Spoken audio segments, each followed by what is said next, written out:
The first time Evan Reed saw the line leading out of his own chest, the other end of it was fastened to a married woman. For a moment he forgot how to breathe. The line appeared beneath the winter chandeliers of a hotel ballroom, a thin thread of pale light running from his sternum across the room, through waiters with champagne trays, through donors in dark suits, through the soft blur of a string quartet, and into Dr. Claire Bennett. It did not point at her. That was important. It connected them. Evan had spent 25 years seeing lines, and the first rule had never changed. A line was never one person's longing thrown at another person. It was never a crush, never a fantasy, never a private hunger pretending to be fate. A line belonged to both people or it did not appear at all. He did not see every kind of love. He could not see affection, loyalty, marriage, grief, desire, or history. He could not look at a couple and know who brought soup when the other was sick, who apologized first, who stayed out of tenderness, who stayed out of fear. He saw only one thing: the line between soulmates. Every line looked the same. Every line meant the same thing. If the two people it connected chose each other, the love between them would be perfect. Not protected from illness, debt, bad weather, death, work, traffic, or the thousand stupid accidents of being alive, but perfect between them. No slow corrosion. No cruelty sharpened by familiarity. No resentment growing mold behind the walls. No arguments that left secret wounds. Passion would not sour. Understanding would not require translation. The world could bruise them, but they would not bruise each other. Evan knew this because he had seen it. He had seen soulmates lose jobs, bury parents, miscarry children, survive cancer, move cities, age badly, run out of money, and still remain gentle with each other in the place where most people grew teeth. He had never seen his own line. Until Claire Bennett looked up from a little girl in a sparkly purple dress. Claire was kneeling near the edge of the ballroom, one hand resting on her knee, listening to the child as if whatever she was saying mattered more than the donors, the speeches, the flowers, the cameras, and the hospital foundation banner hanging behind them. The girl had a surgical scar peeking above the neckline of her cardigan and a plastic bracelet still loose around one wrist. Claire wore a black evening dress, but a white doctor's coat was folded over her arm, as if even here, at a charity gala, she expected to be called back to work at any moment. She looked tired. Not tragic. Not fragile. Just awake too long and still kind. The girl said something. Claire smiled. It was not a smile meant for the room. It was small, exact, fully given. Then she lifted her eyes. They met Evan's across the ballroom. Something changed in her face too. Anyone else would have missed it. Evan did not. He had spent his whole adult life reading the fraction of a second people tried to hide. Claire paused as if she had heard a familiar voice from a room she did not remember entering. The line brightened between them. Evan's hand went slack on the camera. A man stepped up beside Claire and touched the small of her back. Claire turned toward him naturally, warmly, with the unthinking ease of someone who had made space for that body in kitchens, grocery aisles, crowded elevators, bad mornings. She lifted one hand and straightened his crooked bow tie. The ballroom lights caught the ring on her left hand. Evan's breath stopped so sharply that the camera dipped. Evan! He heard Nora behind him, but her voice seemed to come from some other room, some other life. The man leaned down and said something to Claire. She laughed. The line between Evan and Claire stayed exactly where it was, steady and impossible. Evan, Nora said again, closer now. You're filming a waiter's elbow. He blinked. The red recording light was off. His camera pointed vaguely at a passing tray. His hand had gone numb around the grip. Nora Wells stood beside him with a tablet tucked against her ribs. She wore a navy dress she had probably found secondhand and somehow made look deliberate. Her brown hair was pinned in a loose knot. Her expression said she had already noticed the problem, solved most of it, and was waiting to see whether he would admit a problem existed. You okay? She asked softer. Across the ballroom, Claire smiled at her husband. Evan swallowed. I'm fine. Nora looked past him, followed his gaze, found Claire, found the husband, found the ring. Nora could not see the line. She had never seen any line. But she knew Evan too well not to know when the invisible world had laid a hand on him. You missed the donor remarks, she said. I'll get B-roll. They were important. I said I'll get B-roll. She's married, Nora said. I saw. That is not the same as understanding.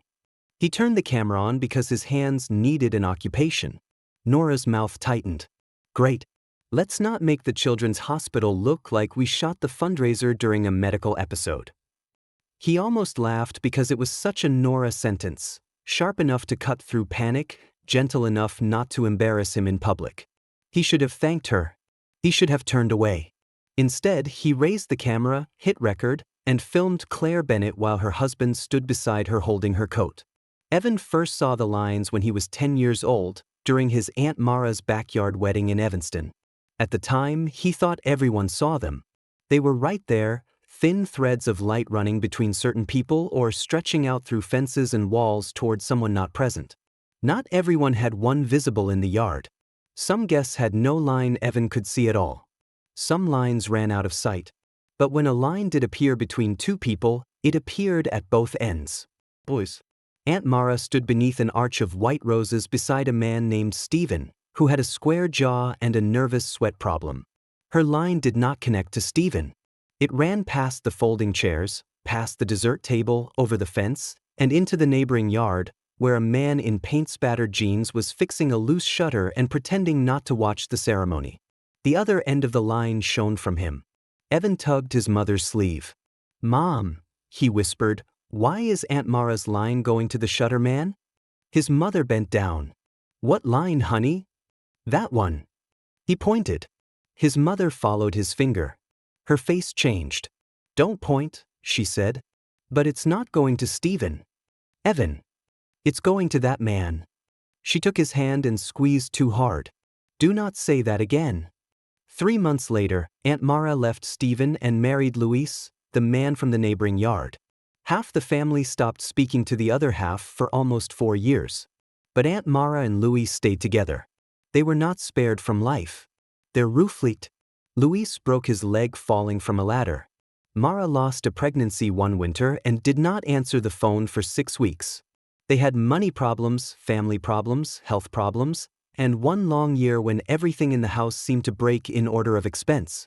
But Evan never once saw them become cruel to each other. They disagreed about money, paint colors, family visits, dinner plans, and whether Luis drove like a man trying to apologize to a stop sign. None of it poisoned them. Their anger never became punishment. Their silences never became exile. Even grief passed between them without making them strangers. That was how Evan learned the lines were real. His mother taught him the more painful rule. "There are things people might know," she said once, after crying in the laundry room where she thought he could not hear her, "that they still have no right to throw into a room." So Evan kept quiet. He did not tell brides that the man at the altar was not the one their soul would fit without friction. He did not tell grooms that a line ran from them toward someone in the second row or out through the church doors. He did not tell anyone that perfect love existed and that many people were not standing beside it. By 35, he had turned silence into a career. He became a wedding filmmaker. Nora called that either poetic justice or proof that his subconscious needed supervision. He spent weekends filming vows, first dances, trembling hands, lace veils, drunk cousins, mothers crying into napkins, fathers pretending not to. He made beautiful films out of promises while the invisible world reminded him that promises and perfection were not the same thing. Nora handled the business because Nora handled most things that kept Evan from becoming a talented disaster. They had grown up 2 blocks apart in Rogers Park. She had once broken his nose with a wiffle ball bat and still claimed the injury had been spatially collaborative. She had sat with him at his mother's funeral when he was 22. She had told him his first documentary short was gorgeous but emotionally manipulative in a way that should probably be illegal. She had later agreed to become his business partner after making him sign a document promising he would not accept sad artistic exposure gigs without her written approval. Their studio occupied the 2nd floor above a frame shop near Lincoln Square.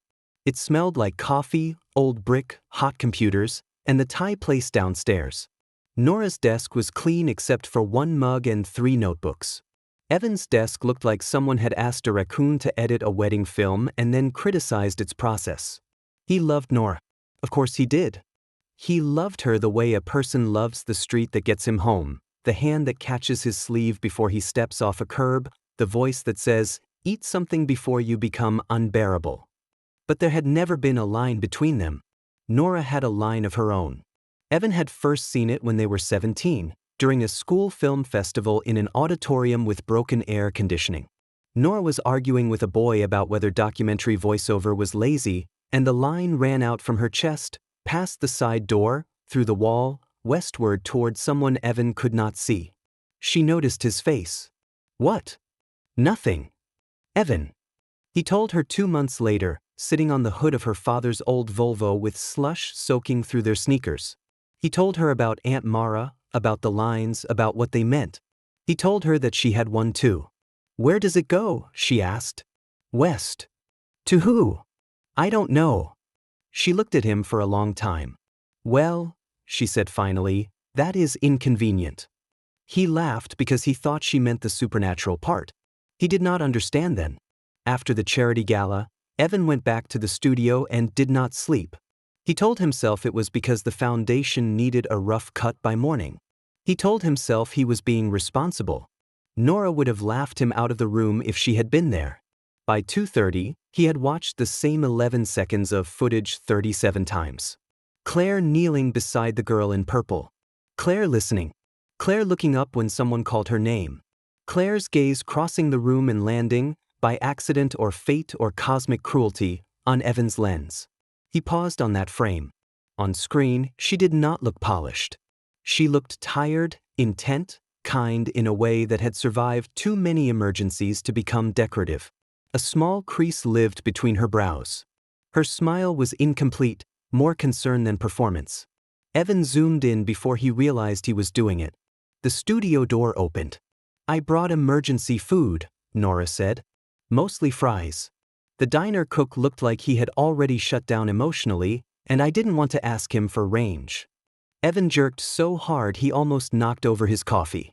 Nora stopped in the doorway with a paper bag in one hand and her keys in the other. Her eyes went from his face to the frozen image on the screen. "To be clear," she said, "when I said cut together the gala, I did not mean begin a hostage negotiation with one frame of a pediatric surgeon." Evan closed the preview window too fast. Nora set the bag on his desk. "Subtle. I'm working. You're brooding with software. Those are different? Not when you do them." He reached for the fries because eating gave his hands something to do. They were cold, salty, perfect. Nora leaned against her desk, arms folded, studying him in a way that made lying feel childish. "You saw something," she said.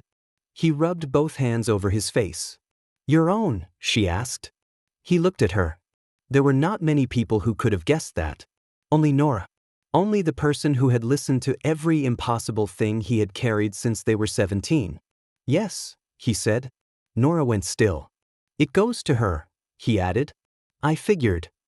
It's not one-sided. I know how your lines work. I didn't ask for it." Neither did she. That stopped him. Nora's own line ran through the studio wall, westward, steady as it had been for 18 years. He had seen it beside her through high school, through his mother's funeral, through the first failed company, through their studio opening, through every late-night edit she helped salvage. It had never pointed to him. And still, Nora had stayed. "She's married," Nora said. "I know. That is not the same as knowing. What am I supposed to do with it? Nothing that hurts her. It's not that simple. It is when the person is married. You know what the line means." "Yes," Nora said. "I do." Her voice changed in a way that made him look at her. She pushed the fries toward him. "Finish the rough cut. Sleep before you become profound and useless." "Nora." She stopped at her desk but did not sit. "You told me when we were 17 that my line went somewhere else," she said. "Do you remember that?" "Yes." "And I still sat beside you for 18 years. He had no answer. She nodded once, as if his silence confirmed something she had already known. "Don't cut the client film like a private dream sequence," she said. The children's hospital looked different in daylight, less miraculous and more practical. The lobby smelled faintly of sanitizer and coffee. Parents moved through it with the stunned caution of people whose lives had narrowed to lab results, elevator numbers, and whether their child had eaten half a muffin. A volunteer in a red vest gave Evan a visitor badge. The sticker curled at one corner and clung badly to his jacket. Claire met him on the cardiac floor with a clipboard tucked under one arm. "Mr. Reed?" "Evan," he said too quickly. "Please." "Dr. Bennett," she said, not unkindly. Then, after a beat, "Claire is fine when the camera's off." He wished his chest had not reacted to that. There was no ballroom now, no champagne, no string quartet. She wore navy scrubs, running shoes, and a hospital badge clipped to her pocket. Her hair was tied back. A pen mark crossed the side of her thumb. The ordinariness made the line worse. It ran from him to her through nurses, carts, monitors, and a family clustered around a vending machine. Claire glanced down the hall. "Before we start, I need to be clear." "Of course." No lingering shots of children crying. No slow push-ins on devastated parents. No turning patients into symbols unless they and their families agree to be symbols, which most living people should avoid. Evan almost smiled. That was right after illegal drone footage in the ICU on my list. She looked at him. "Bad joke," he said. "It was almost a joke," she said. "Not quite, but it tried." He laughed. "She did too, barely. It should not have mattered." It did. They began with rounds. Evan filmed from corners, doorways, behind shoulders. Claire's patients responded to her differently. Some smiled the moment she came in. Some watched her with suspicion, as if adults in scrubs had already betrayed them too many times with needles and promises. She never forced brightness. She never used the sweet, false voice Evan hated even from behind a lens. In one room, a boy in a dinosaur hat refused to look at anyone before surgery. His mother gripped a paper cup so hard the rim collapsed. Claire crouched near the bed and did not tell him not to be afraid. "That is a fair thing to be scared of," she said. "Being scared is not the problem. Not telling anyone is the problem. If you hide it, you have to carry it alone, and that is too heavy for anybody. Even someone in a dinosaur hat." The boy touched the edge of the hat as if remembering it was there. Evan lowered the camera a fraction. Claire looked over. He raised it again, embarrassed. She gave him the smallest look. Not scolding. Not indulgent. Almost amused, as if she knew exactly why he had lowered the camera and had decided not to punish him for feeling it. Later, in the hallway, she asked, "You got consent for that room?" "Yes." "From his mother before we entered. I'll send the clip for approval before anything is used." "Good. I'm not here to steal pain. Most people don't think they are." That sounded earned. It was. They walked toward the vending machines. Claire bought coffee that came out with a mechanical cough and smelled burned before the cup was full. "There's a cafe downstairs," Evan said. "I had 3 minutes. That coffee may reduce your life expectancy. So might my job." He laughed, and this time it did not feel like a mistake. Her phone rang before he could say anything else. Daniel's name appeared on the screen with a photo of him making a ridiculous face in what looked like a grocery aisle. Claire answered. "Hey. No, I'm still here." "I know. The dishwasher guy came? Did he say why it's doing the screaming thing?" She listened, eyes closing briefly. "Don't pay for the new pump until I look at the estimate." "Daniel, no, because last time you paid a man $200 to reset a breaker."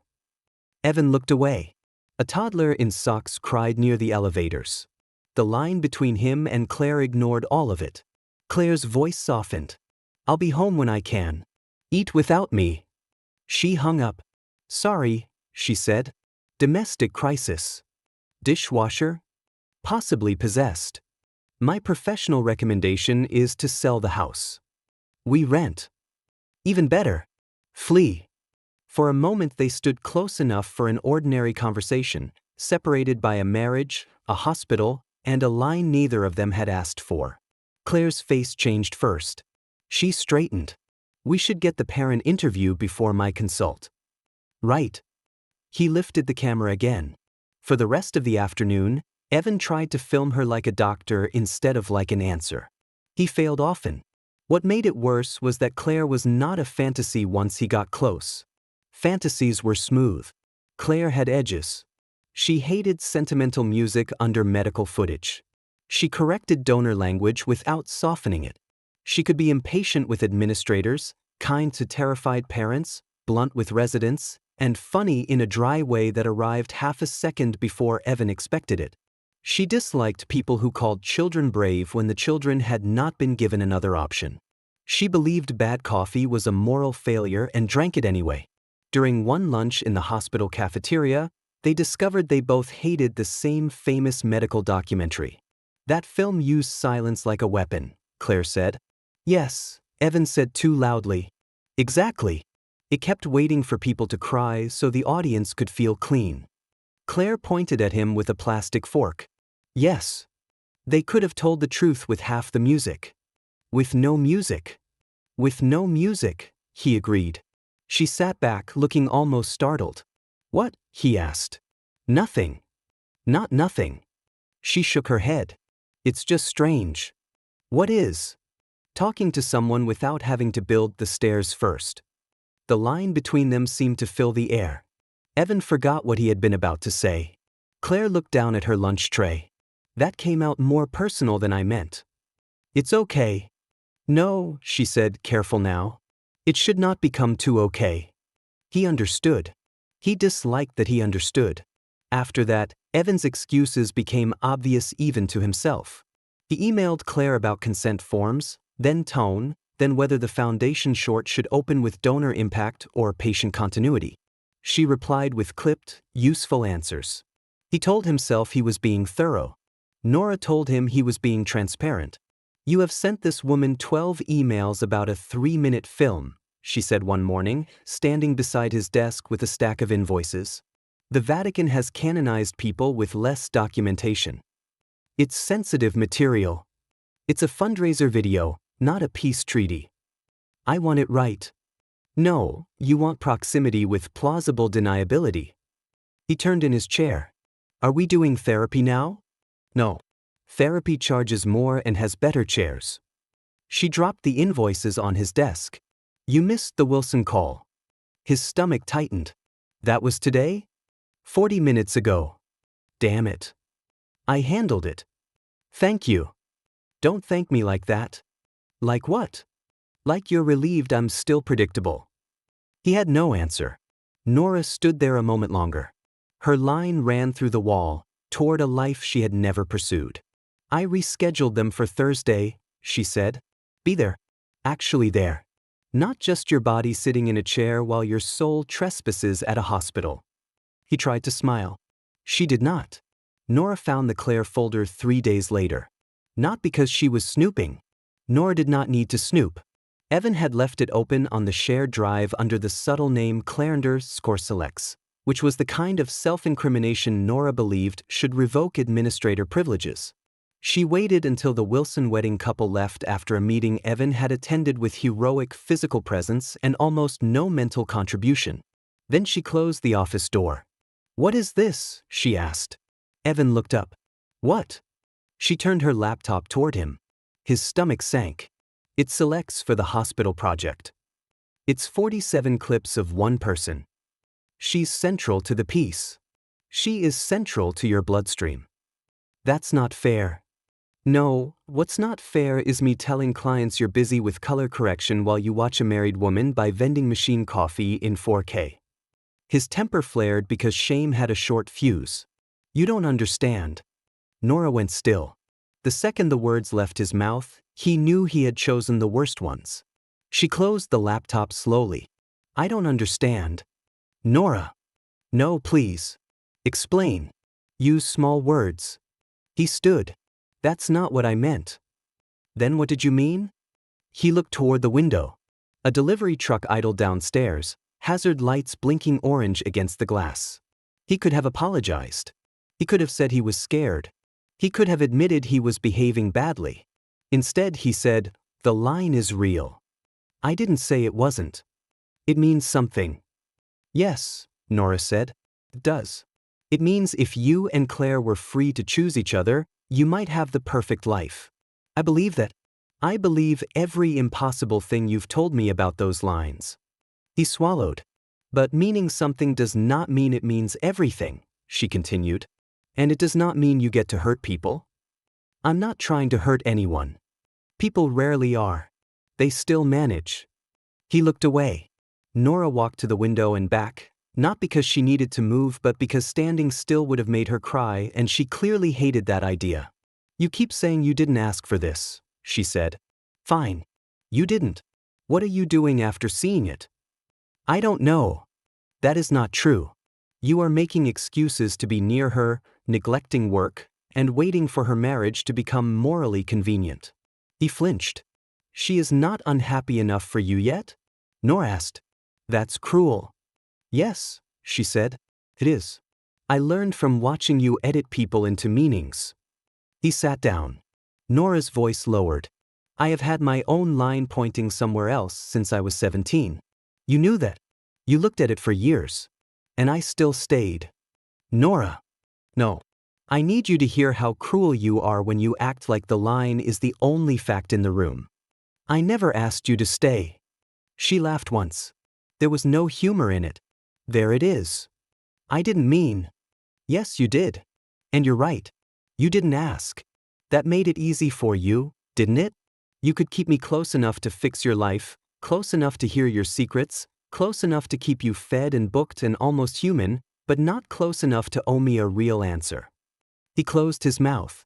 You let the line decide I was safe, she said. Safe from wanting you too much. Safe from being hurt by what you couldn't give. Safe because somewhere west of here, apparently, the universe had made other arrangements. The room fell quiet. She picked up the invoices from the desk. Her hands were steady, which made him feel worse. The Wilsons need the revised contract by noon, she said. I'm going to send it because apparently I enjoy enabling patterns as a lifestyle. Nora. She opened the door. If you turn this into a tragedy, Evan, don't pretend fate wrote the script. She left before he could answer. For what he told himself would be 2 days, Evan tried not to contact Claire. He lasted 37 hours. The excuse was color approval. Then an audio question.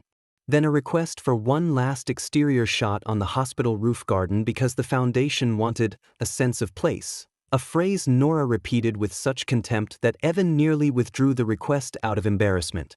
Claire agreed, but her reply was clear. A staff member will be nearby. 10 minutes only.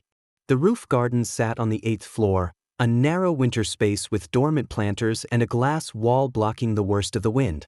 The city spread beyond it in cold lights. Somewhere below, an ambulance siren rose and fell. A nurse stayed near the door, checking messages on her phone. Claire stood by the glass with her coat pulled tight.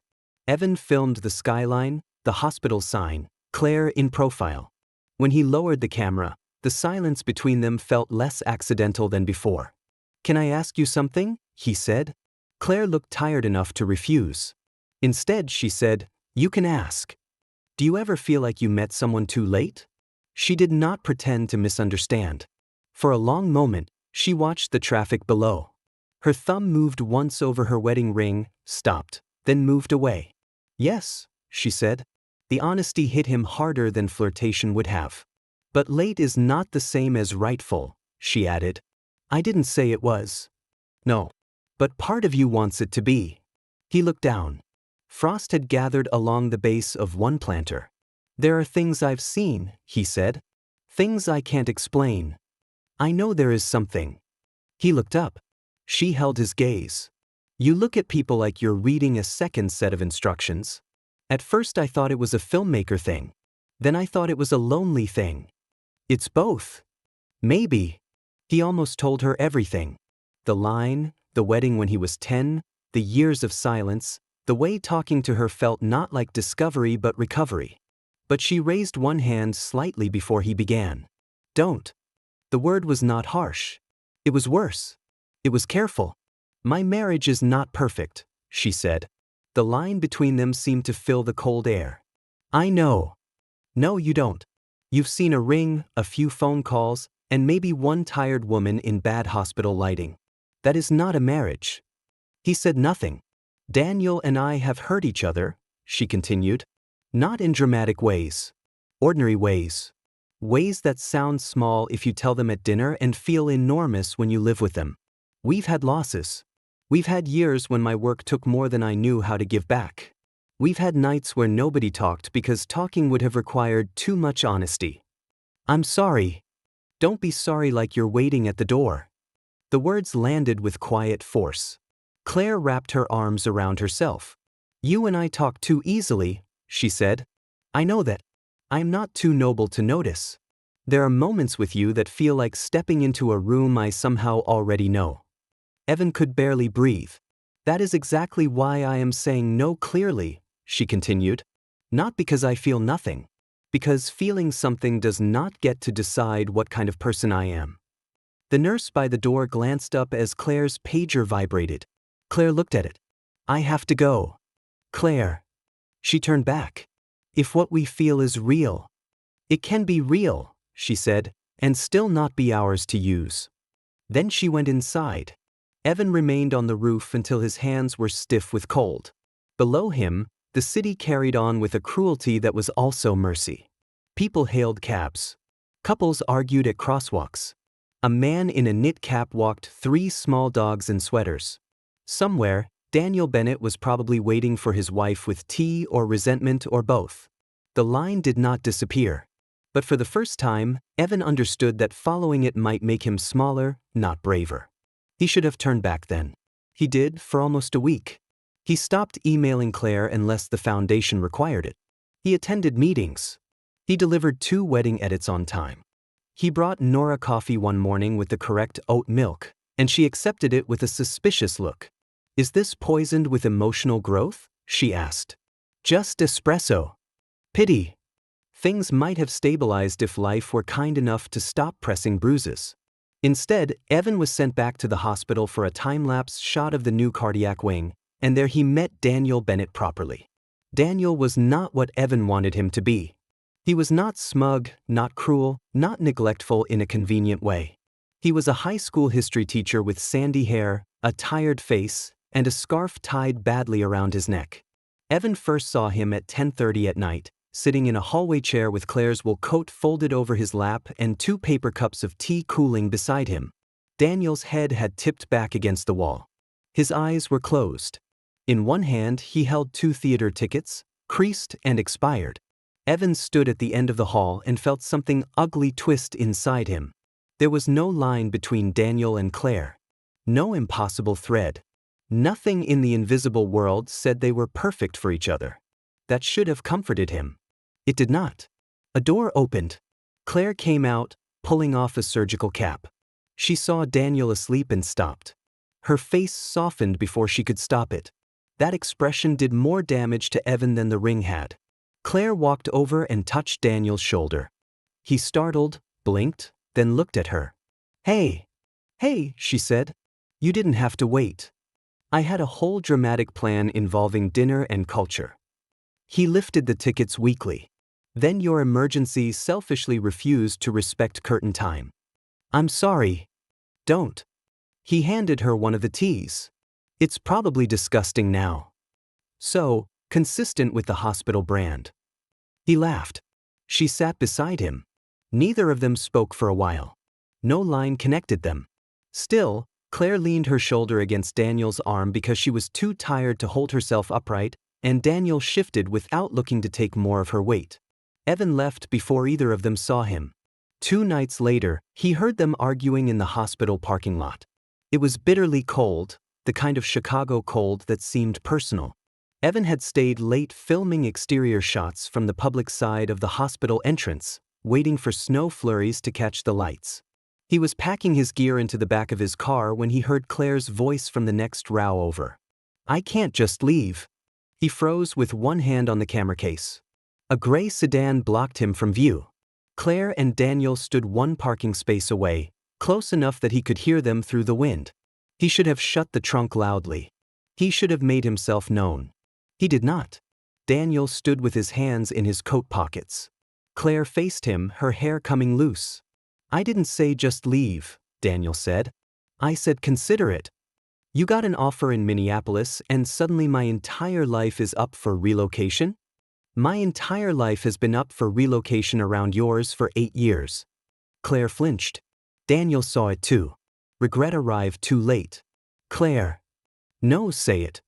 Her voice stayed low, but something in it shook. Say the thing you've been rehearsing. I haven't been rehearsing. You always go quiet before you decide I'm selfish. I don't think you're selfish. You think the hospital gets the best of me and you get whatever crawls home after. Daniel's silence answered too slowly.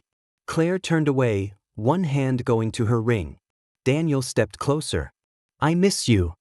She closed her eyes. I miss my wife, he said. And I know that makes me sound like the villain because you're saving children and I'm standing here with a job offer and a bruised ego.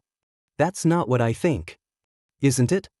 No, she looked at him then, and her face was raw in the parking lot light.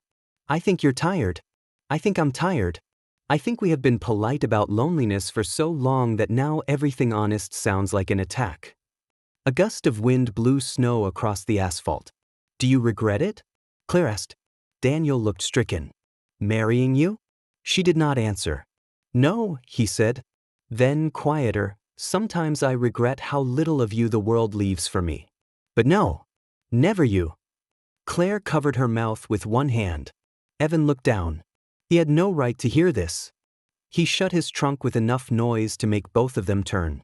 He raised one hand in apology without meeting their eyes, got into his car, and drove away with shame sitting beside him like a passenger. Back at the studio, Nora was not there. That should not have mattered as much as it did. The lights were off except for the lamp on her desk. A sticky note on his monitor read, "Call Madison/Tyler before noon." They are one email away from panic. He had missed that call too. He called Nora. She picked up on the fourth ring. Please tell me nothing is on fire, she said. I missed the Madison meeting. I know. I'm sorry. Good. I need help. There was silence on the line. He hated the small, selfish panic that rose in him before she even answered. I have an interview tomorrow morning, she said. With who? A documentary company in LA. The words took several seconds to make sense. What? Don't sound betrayed. I'm allowed to have a career in which I don't spend half my week apologizing for your artistic weather patterns. Nora. I'm not coming in tonight. He sat down slowly. I didn't ask you to. You were about to. He was. Something clinked on her end. A mug maybe. A spoon. I've already emailed Madison and Tyler, she said. I told them you had a family emergency. That was generous. It was vague. Generous would have been believable. He tried to laugh. It came out wrong. Nora, are you seriously thinking about leaving? I'm seriously thinking about not waiting around until you notice I can. He closed his eyes. There were so many things to say, and every one sounded like a request for her to keep doing what she had always done. Good luck tomorrow, he said finally.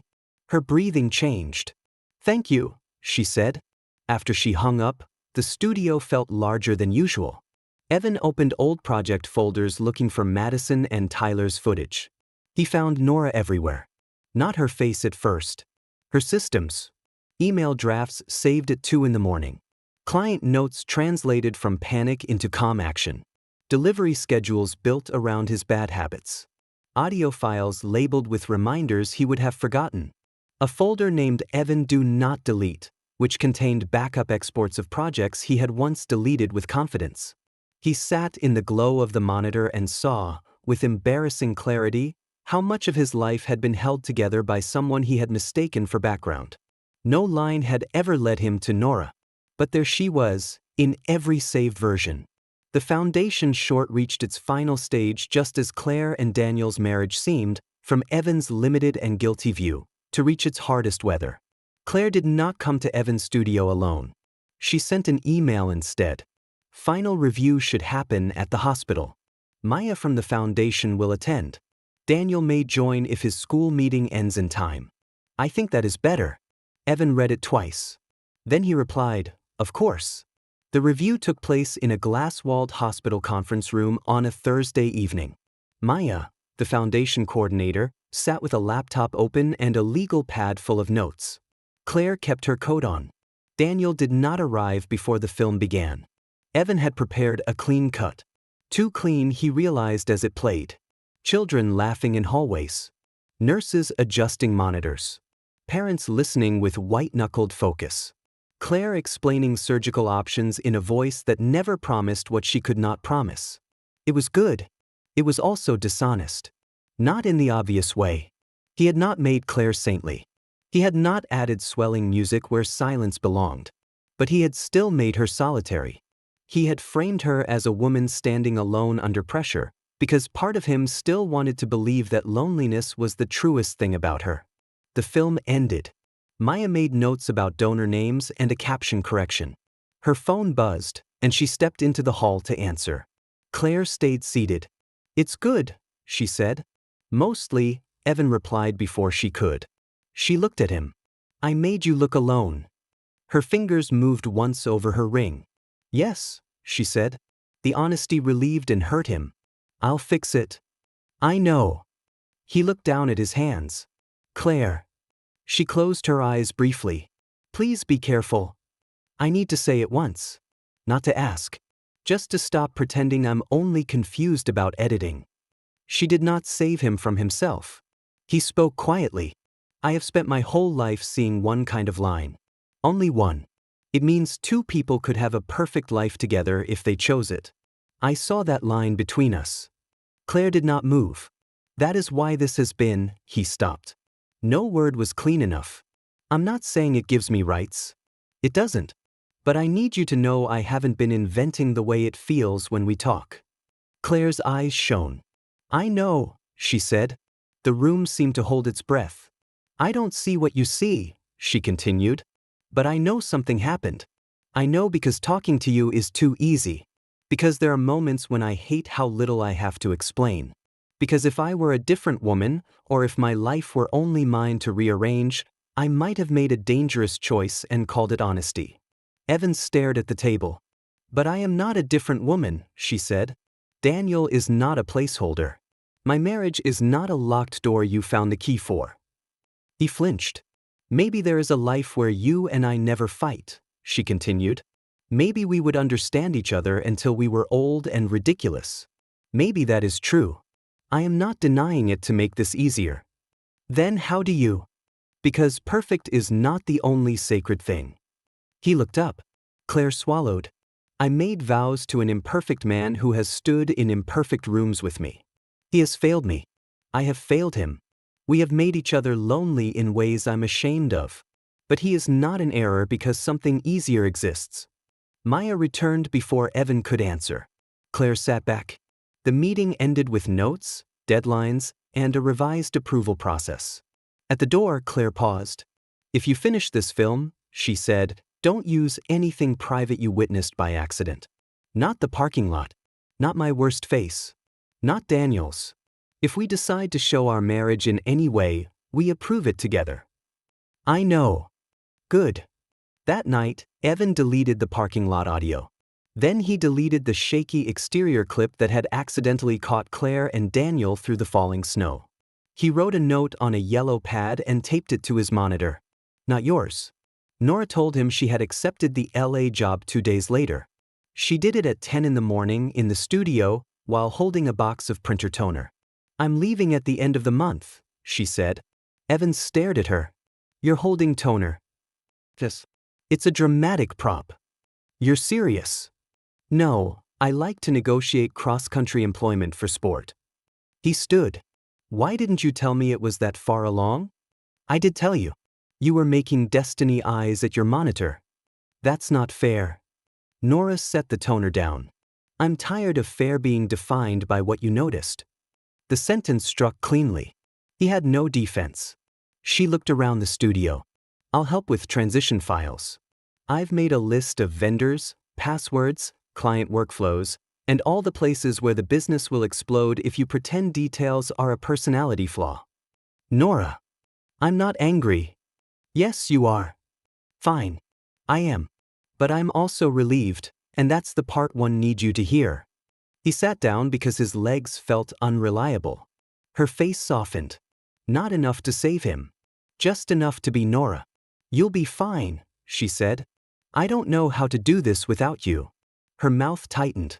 That, she said, is not a reason for me to stay. The old Evan would have made a joke. The old Evan would have said he needed her and believed that was the same as love. Instead, he said nothing. Nora nodded slightly, as if the silence mattered. That night, while organizing the transition drive she left on his desk, Evan found a folder called Nora _. He almost did not open it. Then he did, because he had already proven himself weak in more damaging ways. The clips were not polished. Some were phone videos, some old DSLR footage, some corrupted at the edges. Evan at 23, sitting at his mother's kitchen table after the funeral, still wearing his suit shirt, tie loose around his neck. He stared at a mug no one had filled.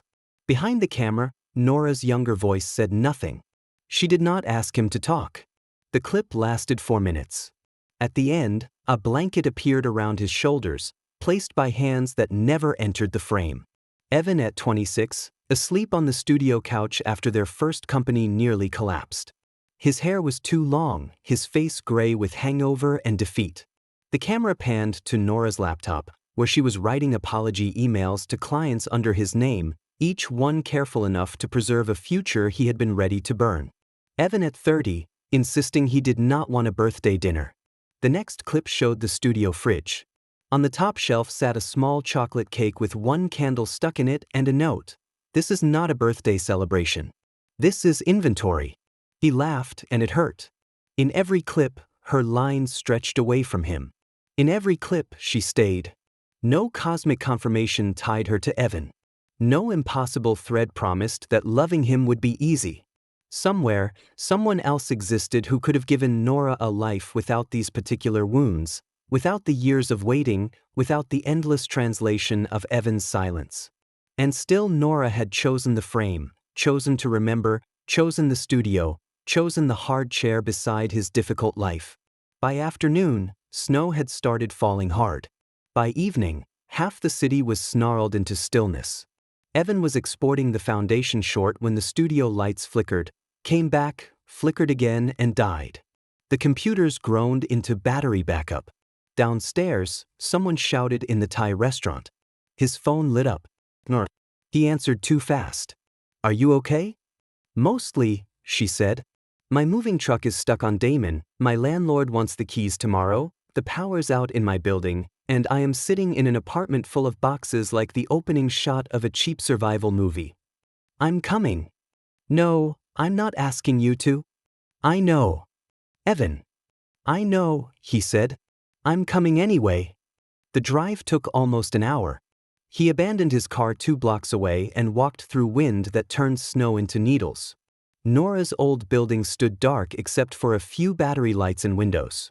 He climbed the stairs by phone flashlight.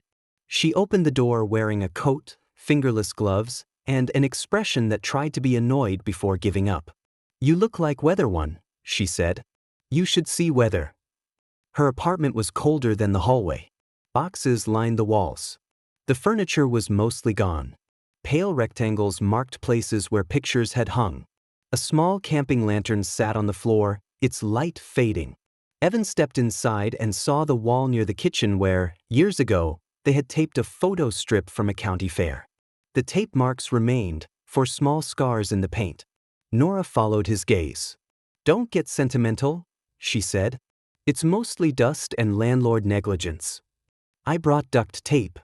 For what? Your window leaks. You remember that? I remember some things. Dangerous development. They worked without talking for a while. Evan sealed the draft around the living room window while Nora sorted a box labeled cables / maybe taxes / emotional hazard. Outside, wind rattled the glass.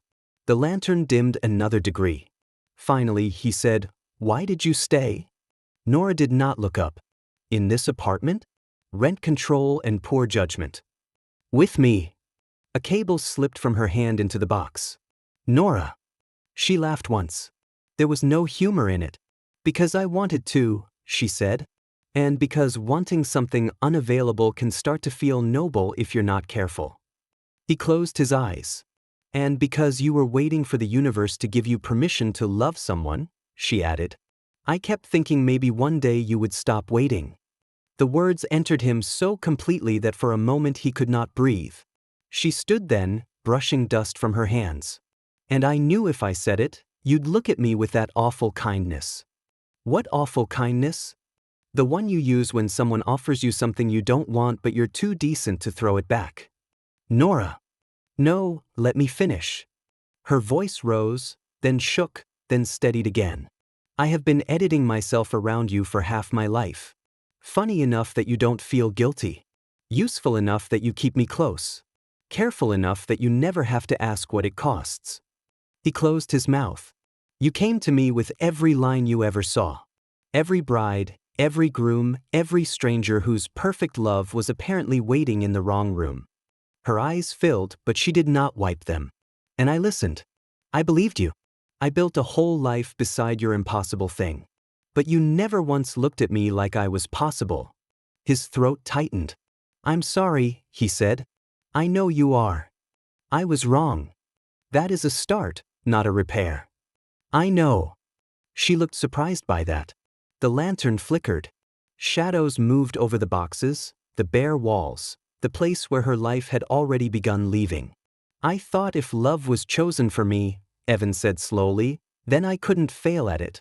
I thought the line would mean I wouldn't hurt anyone, or choose wrong, or become my father leaving every room before someone could ask him to stay.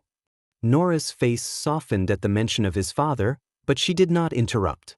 I made fate responsible for things I was too afraid to practice, he said. She wrapped her arms around herself. I don't want to ask you to stay because I'm lonely, he said. I don't want to turn you into the person I noticed after Claire said no. You're not that. You were never that. Her eyes dropped to the floor. I don't know what I am to you anymore, she said. He wanted to say everything. The person I should have seen. Don't go.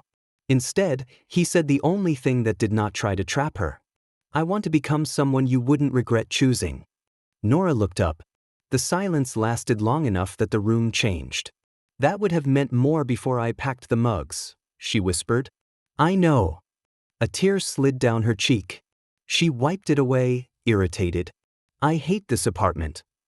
No, you don't. No, I do.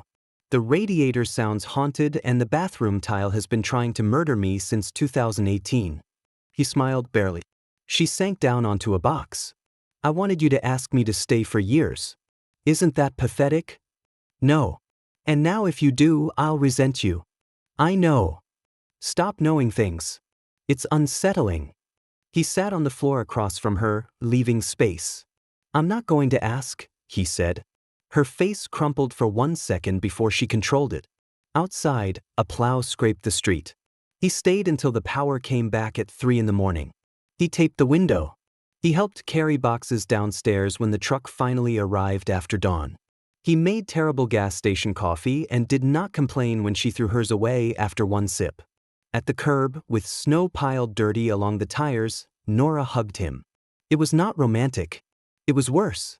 It was familiar, final, and full of everything they were not saying. Be less impossible, she said into his coat. I'll try. Don't try in an artistic way. Try in a way that includes invoices.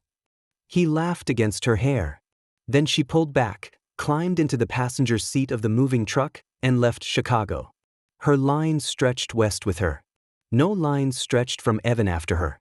Still, something in him followed.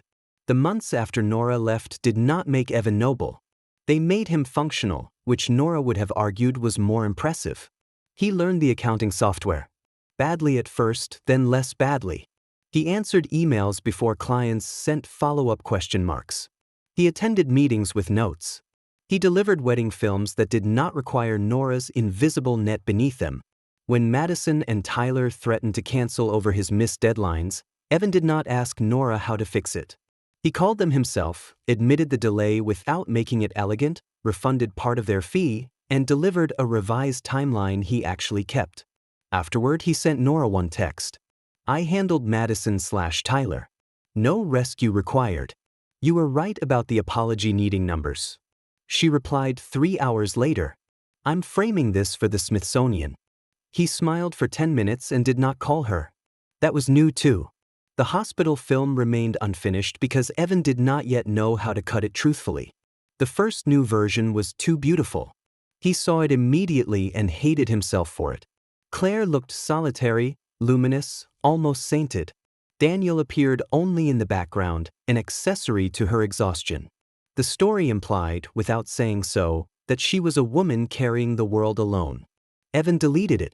The next version was colder, so stripped of feeling that it resembled a hospital training video. He deleted that too. Then he did what Claire had asked. He made a list of every clip involving Daniel, family life, or private context. He sent it to Claire and Daniel together with a blunt note. Nothing will be used unless you both approve.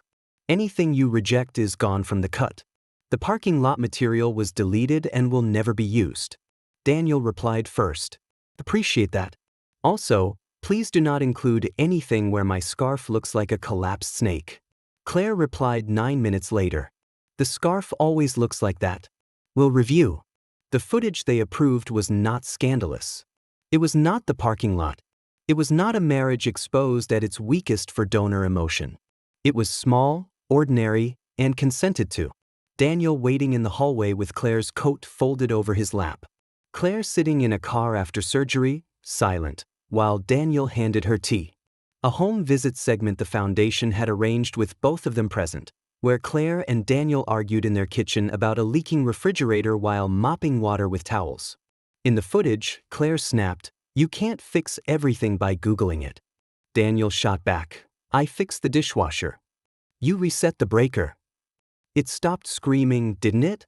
Then Claire laughed despite herself. Daniel looked at her as if that laugh still had the power to save his day. They approved 6 seconds of it. The final film was not about a heroic doctor waiting to be understood. It was about care, which was harder to dramatize and easier to miss. The care of surgeons and nurses, parents and donors, husbands with cold tea, wives who came home hollow and still tried to ask about someone else's day. Claire watched it in a hospital conference room with Daniel beside her. Maya sat near the front. A few board members watched from the back. Evan stood by the wall, hands in his pockets. When the film ended, nobody spoke at first. Claire covered her mouth. Daniel stared at the blank screen. Finally, Claire turned around. Her eyes were wet. "Thank you," she said. Evan nodded. "No," she said. "Thank you for not turning my life into someone else's fantasy." Daniel looked between them, not understanding everything, perhaps understanding enough. Evan felt the line between himself and Claire. It was still there, quieter now but not gone. For a moment he grieved that. He had hoped maturity would erase longing cleanly. It did not. Real change rarely removed feeling. It changed what feeling was allowed to do. Claire approached him while Daniel took a call near the windows. "It's a good film," she said. "You gave me honest material. I gave you tired material. That's usually better." She smiled faintly. He glanced at Daniel. "What about Minneapolis?" Claire followed his gaze. He turned down the full-time offer. Evan looked back at her. "I didn't ask him to," she said. "Actually, I told him not to if he was going to spend the next 10 years billing me for it. That seems fair. He's taking a 1-year curriculum fellowship here instead. Less money, more flexibility. We agreed to revisit the question next spring, with a counselor in the room and no major decisions in parking lots. That sounds less cinematic. It sounds less stupid." Evan laughed. Claire's smile softened. "We're not fixed." "I didn't think you were." "That is new for you." He accepted the hit. "Yes." She touched his arm once, briefly. "I hope you get brave in the right direction." His chest hurt. "Me too," he said. She returned to Daniel. He held out her coat without looking, already knowing she would be cold. She slipped into it. They left together, not like a perfect couple, not like fate, but like two people who had chosen the same door and were still arguing quietly about the map. Evan watched them go. The line between him and Claire remained until the elevator doors closed. Then it softened. Not vanished. Not broken. Softer, like something distant after sunrise. He did not tell Nora about Claire immediately. He waited until their next scheduled call because he was trying to become the kind of person who did not turn emotional realizations into emergencies for other people. When Nora answered, she sounded breathless. "Sorry," she said. "I was carrying a light stand downstairs because my new boss thinks small crew means everyone becomes furniture with legs. Do you need me to call someone and be Midwestern about labor practices? That is the least threatening offer I've ever received. I can make it more threatening after lunch. Please don't." He smiled, sitting at his desk with the studio window open to spring air that smelled like rain and bus exhaust. "I finished the foundation film," he said. Nora was quiet for a second. "And? I think I did it right." "You think? I didn't make Claire lonely." Another quiet. "That sounds like you listened," Nora said. "I'm trying." Dangerous development. He looked at the calendar open on his computer. He had checked flights to Los Angeles 3 times. He had not booked one because he refused to make the old move: dramatic arrival, breathless confession, emotional ambush disguised as romance. So he said, "Could I come see you sometime? Properly. Planned. With consent and possibly a reservation." Nora did not answer right away. He let the silence exist. This too was practice. Finally she said, "I have a free Saturday in May. I'll take it." "You don't know which Saturday." "I'm becoming flexible." "Don't oversell it." "I'll email you options." "Look at you using systems." "I'm almost unbearable with competence now." "You were already unbearable. Competence just gives it structure." He laughed, and for the first time in months, hope did not feel like theft. Los Angeles was too bright. That was Evan's first thought when he stepped out of the rideshare near the beach cafe Nora had chosen. Chicago in May still carried hesitation in its bones. LA seemed to believe in itself without evidence. Nora sat at an outdoor table under a faded umbrella, wearing sunglasses and a white shirt with the sleeves rolled up. Her hair was shorter. The ocean wind had messed it into something softer than her Chicago self would have tolerated. There was an iced coffee in front of her, half finished, and a menu weighted down by her phone. Her line was brighter here. It no longer vanished vaguely west through the horizon. It ran toward the cafe entrance. Evan's stomach tightened before he knew why. Nora saw him and stood. They hugged carefully at first, then less carefully. "You smell like airplane," she said. "You smell like sunscreen and betrayal." Regional adaptation. They sat. For a few minutes, they discussed safe things. Her job. His flight. A man at the next table trying to feed a French fry to a gull despite multiple posted warnings. Nora had become looser in LA, not different exactly, but less braced. It made Evan happy and sad with equal force. After the waiter took their order, a man came out of the cafe holding 2 coffees. "Nora," he called. "They made yours wrong first, but I stopped them before they committed a crime." He was around their age, maybe a little younger, with black hair, rolled up sleeves, and a camera strap over one shoulder. He stopped when he reached the table. "Oh," he said. "Sorry. You're with someone." "This is Evan," Nora said. "Evan, this is Aaron. He's one of our field producers." Aaron smiled. "The Chicago partner." "Former partner," Nora said. "Former partner," Aaron corrected easily, and handed her the coffee. "No cinnamon. Extra ice. The barista now fears me, but respectfully." Nora laughed. The line connected Nora and Aaron. It lived between them, complete at both ends, with the same impossible certainty Evan had seen since childhood. If Nora and Aaron chose each other, Evan knew their life together would be effortless in all the ways Nora had never been allowed with him. No years of waiting to be seen. No translating silence. No teaching a man where the doors were. No loving someone who looked past her because the universe had not given him permission.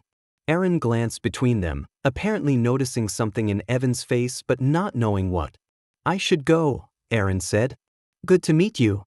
"You too," Evan managed. After Aaron left, Nora stirred her coffee, though it did not need stirring.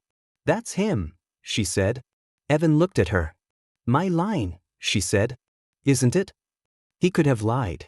He did not. Yes. Nora nodded once. Her face did not crumble.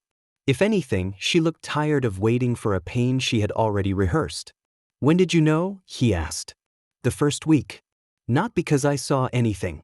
Because he is easy. She looked toward the street where Aaron had disappeared. Not harmless easy. Not boring. Just easy. We talked for 40 minutes about Len's choices and bad airport sandwiches, and afterward I didn't feel like I had been translating myself. Evan's throat tightened. He asked me out, Nora said. Evan looked down. I said not yet. Not no. Not yes. Not yet. The waiter came by, and they ordered because human beings cruelly required lunch even when the universe had entered the conversation. When they were alone again, Nora took off her sunglasses. You need to understand something, she said. I am not sitting here because I have no other door. I know. No. You know it now because it walked up holding coffee. Her voice shook, then steadied. I spent years loving someone who looked past me because the line didn't tell him to stop. Then I come here, and there is a man who might be the life where I don't have to argue to be seen. I am not ignoring that because I enjoy suffering. I don't want you to ignore it. Her eyes searched his face. The old Evan would have tried to be noble in a way that begged to be contradicted. He would have said Aaron seemed great and she should choose him if he made her happy, while silently hoping she heard the wound under the generosity. The beginning of a better Evan said, It scares me. Nora blinked. It scares me that there is someone who could love you without making you do repair work first, he said. It scares me because I believe it's real. And because if you choose him, I would understand. Her face changed. But I came here to tell you the truth, he continued. Not to compete with a line. I can't. I don't know what the universe thinks of me. I don't know why it showed me Claire or why it never showed me you. But I know I miss you in ways that are embarrassingly specific. Nora's mouth twitched. I miss you insulting my file names, he said. I miss the way you pretend not to sing along to terrible reception bands. I miss how you always know when I'm hungry before I do, which is irritating and medically useful. I miss telling you things. I miss not telling you things and having you know anyway. Her eyes shone. I know I treated your steadiness like furniture, he said. I know I let you love me in ways that made my life easier while pretending not to see what it cost. I'm not here to ask you to move back. I'm not here to ask for a reward because I learned one lesson at 35, which is late and frankly not that impressive. That got a laugh from her, small and wet. I just want to ask if I can start showing up differently, he said. Not as destiny. Not as an emergency. Just as me, trying on purpose. The waiter appeared with their food at the worst possible moment. Nora leaned back, blinking fast, while a cheerful man placed fish tacos between them and asked if they needed anything else. No, Nora said, voice perfectly composed. We're just emotionally restructuring. Thank you. The waiter froze. Evan said, The tacos look great. The man fled. Nora picked up her napkin and pressed it once under her eye. You can't just become decent and make jokes, she said. It's manipulative. I learned from a professional. She gave him a look. Then she pushed the menu toward him though they had already ordered. Start with lunch, she said. Don't make it dramatic. He looked at the menu, then at her. We already ordered. I know. I panicked. Do you want me to read dessert options with emotional restraint? Yes. He picked up the menu. Flourless chocolate cake. Too intense. Lemon tart. Promising. Seasonal berries. Cowardly. He smiled and she smiled back. It was not forgiveness. Not yet. It was not a reunion scored by strings. It was two people sitting under a faded umbrella while gulls plotted crimes nearby, choosing not to run from the ordinary beginning. Evan visited again in June. Nora did not let him stay at her apartment. He got a hotel and did not act wounded about it. In July, she canceled a planned call because Aaron had invited her to a screening with the crew. Evan typed 3 different replies and deleted all of them. The 4th said, Have fun. I'll send the vendor list tomorrow instead. She called the next night. That was surprisingly normal, she said. I had 3 abnormal drafts. Growth with evidence. Disturbing. In August, Nora came to Chicago to settle old paperwork and pretended not to notice that he had kept her plant alive. The studio was different. Not better. Different. Evan had labeled the drives. Badly, but honestly. He had hired a part-time coordinator and did not introduce her as Nora's replacement, which Nora later told him saved him from being stabbed with a pen. In October, they had their first real fight. It began with a missed call, an assumption, and Evan's bad habit of disappearing into edits when overwhelmed. Nora did not let him turn it into self-loathing. Evan did not let himself turn it into proof he was doomed. They talked badly, then better. He apologized without performance. She accepted without pretending it erased the pattern. Sometimes, when Nora talked about Aaron, Evan felt the old fear rise. Aaron did not disappear from her life. He remained kind. Funny. His line with Nora remained whenever Evan saw them in the same room. Aaron never became a villain. Nora never pretended the line was meaningless.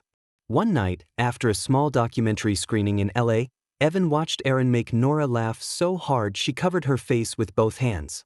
The line between them made the space around them seem quiet. Evan stepped outside for air.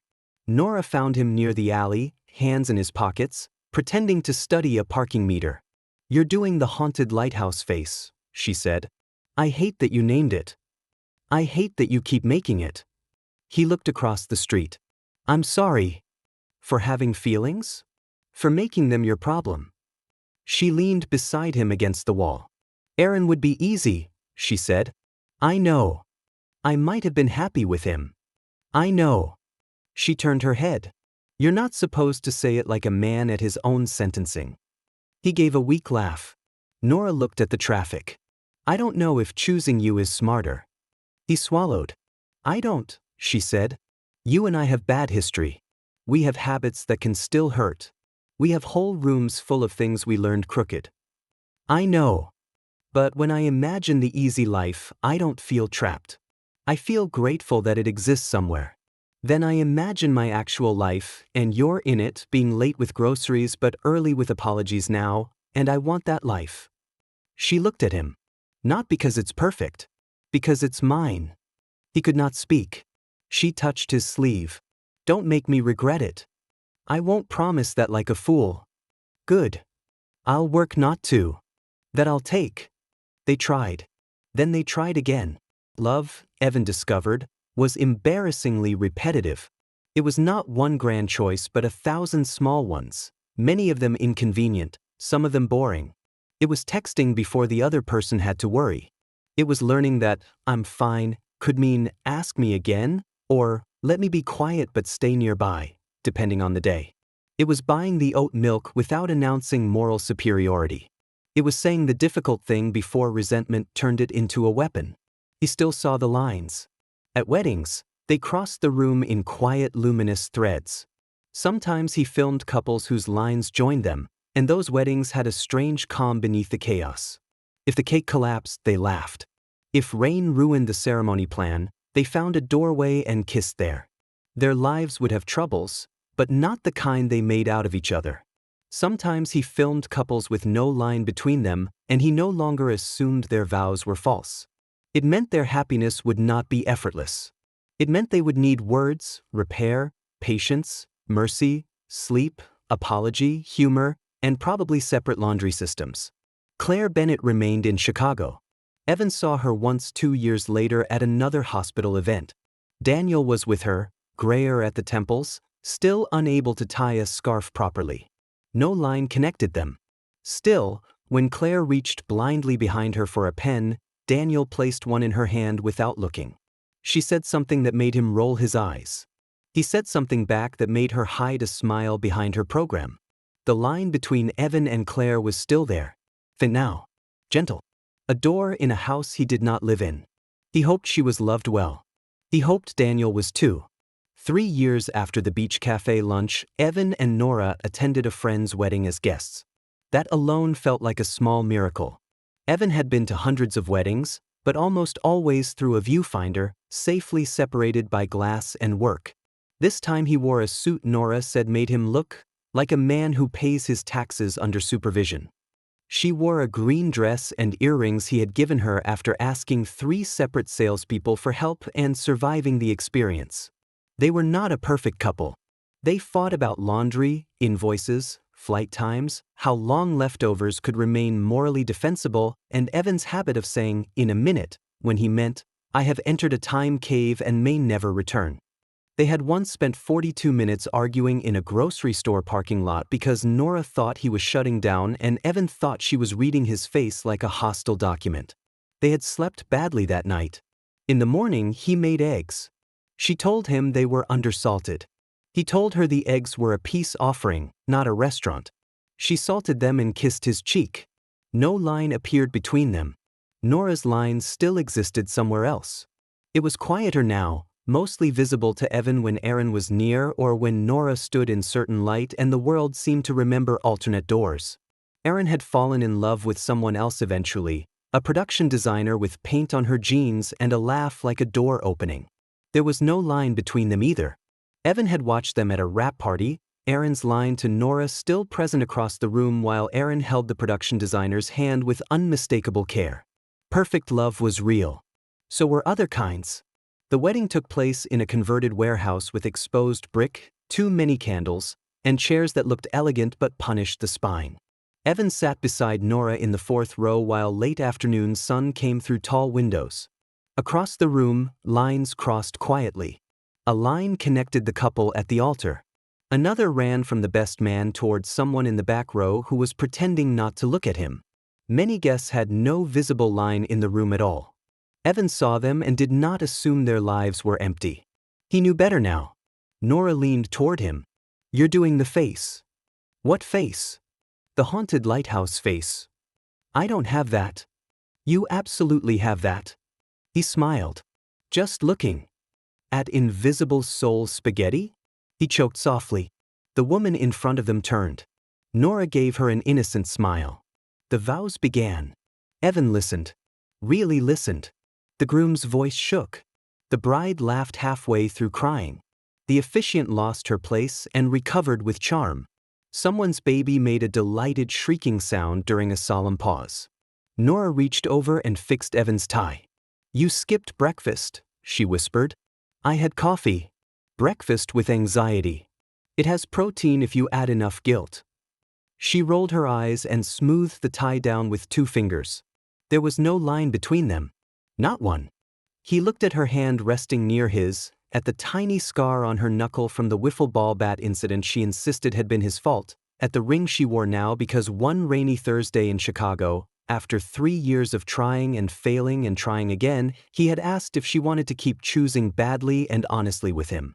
She had said, "That is the least romantic proposal I am tempted to accept." Then she kissed him before he could panic. Now she caught him looking. "What?" she whispered. "Nothing. That's almost never true. I love you." Her expression changed, not dramatically. Just enough. The words still mattered because he did not use them as decoration. He used them as a handhold. She turned her palm upward. He took it. The sunlight fell across their joined hands, warm and plain. Around them, lines of light crossed and shimmered, showing perfect doors, impossible matches, lives that might unfold without friction if the people at either end chose to walk through. Nora's hand tightened around his. The bride and groom kissed. Everyone stood, laughing and applauding. Evan stood too. Nora leaned into his side as people cheered around them, and for once he did not search the room for proof. He did not need the light to bless what the years had built. Nora tugged his hand. "Reception. Before you become philosophical and faint." "I don't faint philosophically." "You absolutely would." They moved with the crowd toward the doors. Outside, the evening had softened. Someone was ringing a small brass bell. A child ran past them with his tie already undone. Nora laughed and stepped closer to avoid being hit, and Evan placed his hand at her back automatically, not to claim her, not to guide fate, just to be there. For most of his life, he had believed love was the person the universe marked for you. He had not been entirely wrong. That was the difficult part. The line was real. Claire was real. Nora's line to Aaron was real. Perfect love existed, and somewhere in the hidden architecture of the world, There were lives that would unfold without friction if people found the right bridge and crossed it. But a perfect door was still only a door. A life was what people built after choosing where to stand. Nora looked up at him. Are you crying? No. You are. It's allergies. To weddings. To personal growth. She laughed, and he loved her laugh more than any impossible sign he had ever seen. He kissed her once outside the reception hall, quick and warm, while the city moved around them and no line appeared. None was needed. When she took his hand again, Evan held on.